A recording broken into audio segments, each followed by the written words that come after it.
días.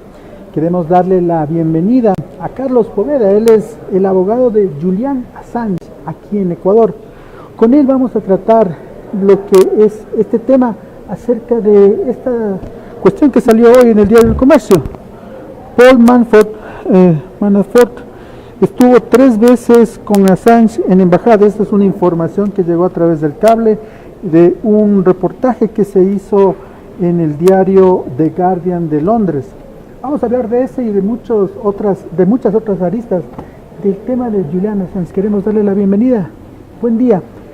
Primero explíquenos un poco qué es esta acusación o esta información que ha salido acerca de Paul Manafort. Él era el consejero principal de la campaña del presidente Trump y él está investigado ahora por una supuesta información que pasó, una confusión que hubo con el gobierno supuestamente de Rusia. En eso está investigando. Buen día. Buenos días, muchas gracias, amigo Kingo, por esta oportunidad. Sí, en estos días y estas horas había aparecido esa noticia de Guardian. Realmente nosotros, como defensores de Assange, que somos equipo legal internacional, debemos manifestar de que es falsa esa información. Es más, este medio de comunicación el día de ayer, ya en horas de la tarde, empezó también a dudar de sus fuentes. Por lo tanto, nosotros queremos referirnos de que no existe ningún tipo de contacto, no existió ningún tipo de reunión, e inclusive usted sabe que se registran las visitas. Es más, en la acción de protección se registraron visitas desde el 2016. Tengo entendido que fue 2016, 2017, sí. Y realmente en el listado no aparece ningún tipo de visitación. Oficialmente nunca estuvo ahí. No, y además ratificamos, o sea, nunca se entrevistó con Julian Assange en la embajada ecuatoriana de la ciudad de Londres. Lo que decía The Guardian, ahí estaba claro que era una información secreta de la CNI y que había conseguido a través de unas fuentes ecuatorianas. Eso es lo que se decía. Sí, nosotros lo que debemos decir es que es falso, que no tiene ningún asidero, no tiene ningún tipo de fundamento.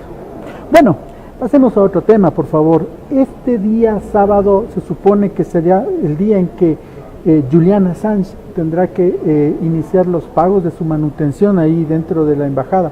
Esto es una cuestión que se venía anunciando luego de la acción de protección que presentó. ¿Cómo hará Julian Assange para mantenerse ahí? Denos algunos detalles, las personas quieren saber eso. Bueno, en definitiva, Julian Assange es parte de la fundación Wikileaks. Wikileaks como tal es un ente jurídico que está en varios espacios, recibe también donaciones de varias esferas y por lo tanto con respecto a los gastos, de lo que yo también he podido confirmar desde Londres y desde España, efectivamente lo va a hacer, no hay ningún tipo de inconveniente. Y yo quiero recalcar de que estas reglas de convivencia no es de que uno se opone por oponerse, es más, había antes. Las reglas de convivencia eran tácitas y se las cumplían. Lo que nosotros venimos insistiendo es en las consecuencias de la aplicación de estas reglas de convivencia. Le voy a poner un ejemplo. El día de la acción de protección habíamos solicitado que el señor Assange hable, porque en este tipo de recursos es muy normal que hable la persona afectada. Y Julian Assange empezó a hablar desde su óptica y su geopolítica universal que lo tiene. Sin embargo, hubo una protesta del procurador indicando que no permitía que se le involucre el Ecuador en entramados con Estados Unidos y Reino Unido, y la jueza dio unos 5 minutos más y le cortó la palabra. Nosotros antes, y esto vale la pena anticipar, le habíamos anticipado a la jueza que si es que el hecho de que él hable en una audiencia judicial significaba una transgresión al reglamento, al protocolo de convivencia. ¿Por qué nos preocupaba? Porque este aspecto no estaba dilucidado en el protocolo. Cosas como estas. Y la jueza dijo, no, es una actuación judicial, por lo tanto no puede ser reprimido, porque evidentemente así lo dicen las leyes y la Constitución. Sin embargo, el canciller, luego de esta acción, amenaza y dice, a ver, si vuelve a repetir eso, termina el asilo.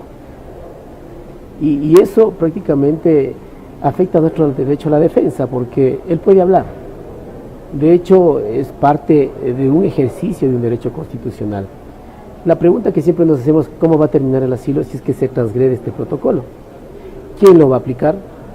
Nosotros tenemos la posibilidad de apelar, tenemos la posibilidad de reclamar, de descargarnos. Eso es lo que queremos saber. O sea, más que, porque se ha hecho algún énfasis de que no quiere sujetarse a las reglas de convivencia. No, él ya se ha sujetado, lo tiene. El problema es que la transgresión a este protocolo origina la terminación del asilo. Eso, por ejemplo, no había en otro espacio, cuando había este tipo de reglas tácitas no escritas. Entonces no había terminación de asilo, pero ahora sí lo he incorporado como terminación de asilo. Es lo que nos preocupa. Bueno, para el público, para que entienda un poco esta situación, lo que hizo Ecuador, lo que hizo Julian Assange es pedir una acción de protección cuando el Estado le dio un manual, digámoslo así, pero sería así, manual de cómo comportarse dentro de la embajada. Assange está en la embajada de Ecuador en Londres desde el año 2012, entonces debe ser una convivencia que tiene sus problemas por la convivencia en un departamento pequeño y tales. Por eso el Estado puso esa condición y ustedes pidieron una acción de protección, lo cual, según por ejemplo el canciller de la República, era un poco contradictorio porque Ecuador le había dado asilo a este señor Assange, y eso es una de las cosas que reclamaba. ¿Cómo ve usted desde la perspectiva de ecuatoriano también? Claro, yo soy ecuatoriano. A ver, por eso yo reitero, no es de que nos opongamos a estas reglas de convivencia. Lo ideal sería que toda la convivencia esté arreglada, pero es imposible hacerlo. Porque el señor Assange tiene también derecho a una atención médica, tiene servicios de salud porque es un ser humano. En ese sentido lo que decimos, no nos oponemos a esas reglas de convivencia. Lo que nos preocupa, reitero, es cómo terminaría si se transgrede esos actos de convivencia. Si yo, por ejemplo, no pago, ya viene el día 1 de diciembre, yo digo, señores, no tengo dinero. Podría ser un ejemplo. Sí. ¿Esto significa terminar el asilo? Sí tengo.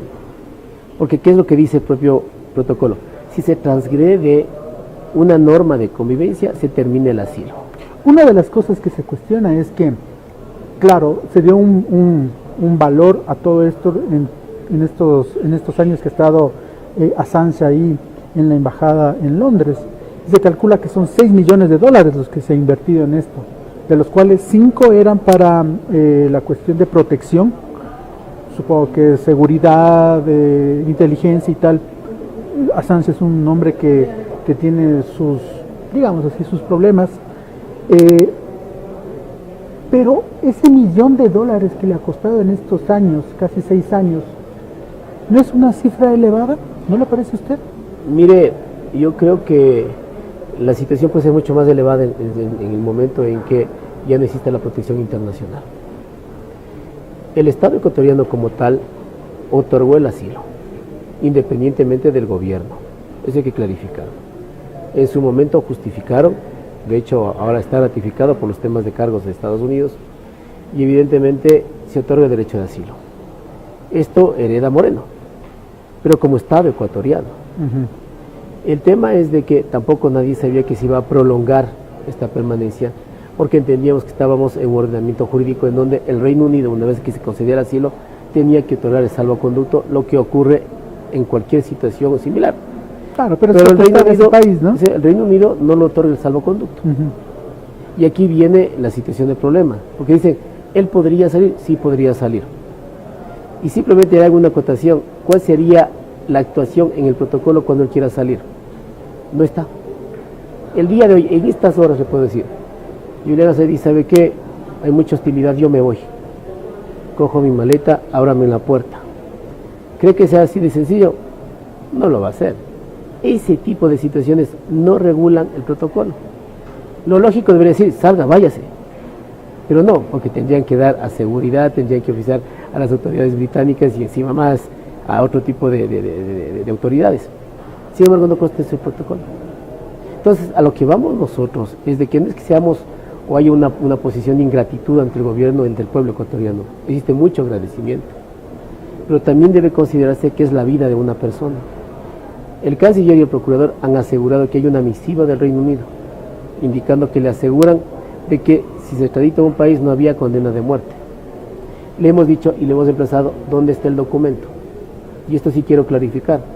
He conversado con muchos de sus colegas. ¿Tienen el documento?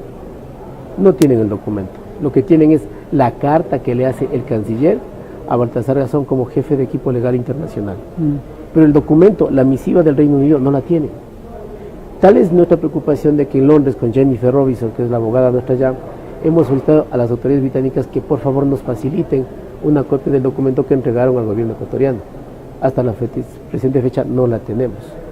Sí, ese es otro tema que sí lo teníamos planificado, pero quisiera que me respondiera esto. ¿No le parece que $1 millón para cuidar a una persona durante 6 años es mucho? Pero ¿es responsabilidad de Assange? No, le pregunto nada más.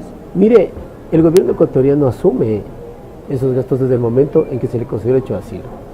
Debían haber también evaluado. Es un derecho soberano. Igualmente puede terminar el asilo, también es un derecho soberano. Pero más allá de una cantidad de dinero que obviamente nadie esperaba de que sea tanto tiempo, ¿no es cierto? Yo creo que también es qué podría pasar en el momento en que se corre el riesgo de no darle protección internacional. Entiendo. Bueno, hablando de lo que usted estaba diciendo, que no había supuestamente una acusación de Estados Unidos, hace 2 semanas se supo que en realidad hay una acusación en uno de los expedientes me parece que es del soldado Manning, me parece. Manning. Exactamente. Y eso cambia toda la perspectiva de lo que se estaba haciendo con Assange. ¿Qué pasó ahí? ¿Cómo fue? ¿Cómo es que dieron con ese expediente? Los abogados en Estados Unidos, porque entenderá que tiene algunas causas abiertas allá, ahí está la demanda de los demócratas también, ¿no? Entonces el equipo norteamericano, preocupado por esta situación, empezó a investigar en los sistemas informáticos de antecedentes judiciales como las hay aquí en el Ecuador, y obviamente en una de las causas de Chesea Manning aparece este deseo del fiscal de investigar los casos de Assange. Nace de ahí, y precisamente eso es lo que se devela.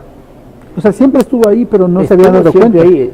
Nosotros conocíamos de antemano, y por eso si usted lee, por ejemplo, la concesión del asilo que le da el gobierno de Correa, ya habla de que sí existen evidencias suficientes de que en Estados Unidos se aperturó investigaciones. Como son reservadas estas investigaciones, obviamente no podían darnos el documento. Pero da la casualidad de que en estas semanas ingresan a revisar este tipo de expedientes y aparece esa intencionalidad de formular cargos. El Departamento de Justicia y los fiscales no lo han negado, a tal punto que ya sabemos cuál es el juez, cuál es el fiscal, está en el estado de Virginia, en Alexandria, y ahora lo que se le está pidiendo es que develen los cargos. Entonces el juez se ha dado su tiempo, ayer me parece que tomó la decisión de esperarse un tiempo, unas 48 horas, para saber si hacen público o no hacen público los cargos. Pero algo adicional, sale el Departamento de Justicia y evidentemente, ¿qué es lo que dice? Que en este momento hay las mejores condiciones favorables para arrestarle a Assange y pedir extradición. ¿Eso dice en el documento? Eso dijo el Departamento de Justicia. Eso lo está diciendo. Entonces, ¿a qué vamos? De que nuestra lucha constante que ha sido era para establecer de que sí había cargos en Estados Unidos, que hay acuerdos que no se vislumbra, pero que sí se lo ve, ¿no es cierto? Nosotros lo presumimos entre Estados Unidos, Reino Unido y el Ecuador, para generar que la salida de Assange, la entrega a autoridades británicas y que se opere la extradición entre el Reino Unido y Estados Unidos. Eso podría alargar muchísimo más la estancia de Assange en la Embajada de Ecuador en Londres. Obviamente puede hacerlo, pero evidentemente es una situación bastante compleja, porque también sí debemos manifestar que las actitudes se han tornado más hostiles al interior de la embajada. Le pongo un ejemplo, en el feriado de noviembre también se hizo feriado en la embajada. Recordar que empezamos jueves, viernes, sábado y domingo. En esos 4 días de feriado no hubo atención de la embajada. El equipo inglés con el equipo español tenían que trabajar para la apelación nuestra, porque yo no tengo contacto directo con él, o la incomunicación. No pudieron realizar contacto porque cerró la embajada. Los fines de semana ya no se elabora. El equipo español, al igual que el equipo inglés y el equipo norteamericano, debían trabajar por los cargos que se van a formular en Alexandria, en Virginia. No pudieron trabajar porque sábado y domingo prácticamente se negó las visitas de los abogados.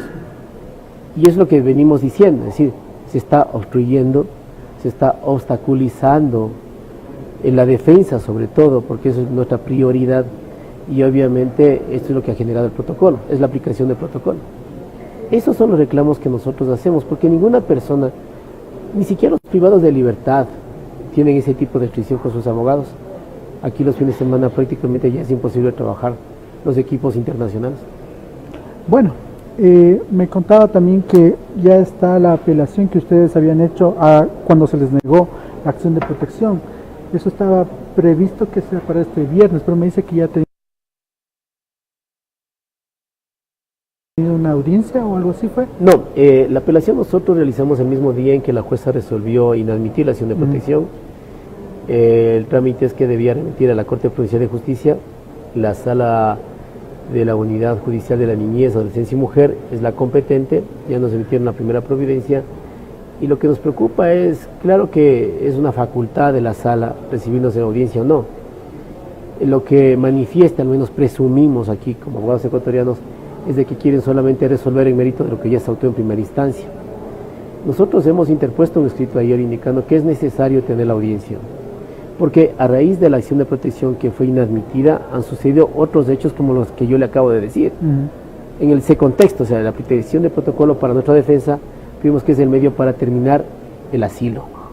Eso deberían conocer los jueces. No creo que solamente leyendo lo que aparece en el expediente por escrito sea suficiente. Inclusive nosotros hemos pedido confrontar un listado de visitantes que el procurador y el canciller lo solicitaron como medio probatorio en la audiencia, en el sentido que hay datos que no corresponden a una realidad y que decían que había más de 61 visitas en menos de 2 meses. Pues las visitas correspondían a una personalidad, Sandra Sanders, que es una de las que más aparece, que es la persona que les lleva la comida, porque eso también sí gasta Julian Assange, él gasta su comida, que es la persona que le cocinaba. Aparecía como 50 visitas. El resto había información tergiversada. Había diplomáticos que ingresaban para el embajador y que le ponían como visita de Assange. Entonces, eso necesitan saber los jueces. Yo no entiendo cómo los jueces pueden resolver el mérito de todo lo actuado y ratificar o revocarlo.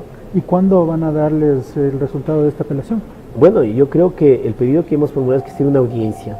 Es importante las audiencias porque hasta ustedes como medios de comunicación pueden acceder, decir, conocer este tipo de situaciones, como se dio en la anterior ocasión. Si se puede conocer.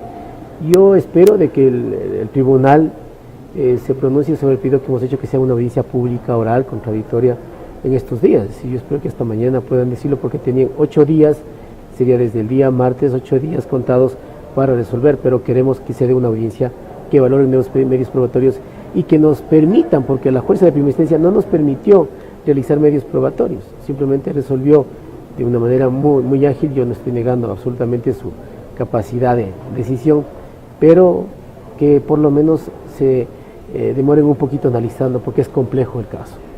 Bueno, una pregunta que siempre está ahí en el aire y que no se la han hecho es, supongo que los honorarios de Baltasar Garzón son bastante altos, de lo que se sabe.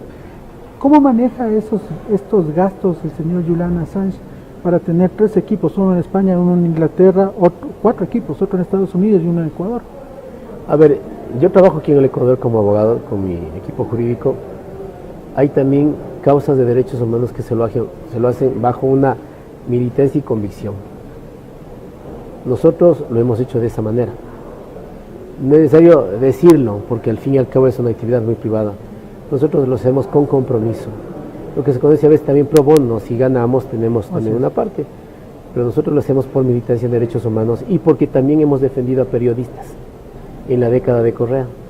Por lo tanto es el mismo sentimiento de defender libertad de expresión, acceso a la información, el derecho de opinión. Pasamos una década terrible y es lo mismo, o sea, y por eso es que se defiende al periodista. ¿Y Baltasar Garzón también está en este mismo Está nivel? Está en el mismo nivel. Garzón igualmente trabaja con su fundación FIFGAR en temas de derechos humanos por todo el mundo. Y no necesariamente todo es cuestión económica, es también cuestión de militancia y compromiso. Bueno, queremos agradecer mucho la presencia aquí de Carlos Poveda. Él es el abogado de Julian Assange. Hemos estado hablando acerca de todo el tema de Julian Assange. Les agradecemos también a ustedes su cordial sintonía. Que tengan todos ustedes muy buenos días.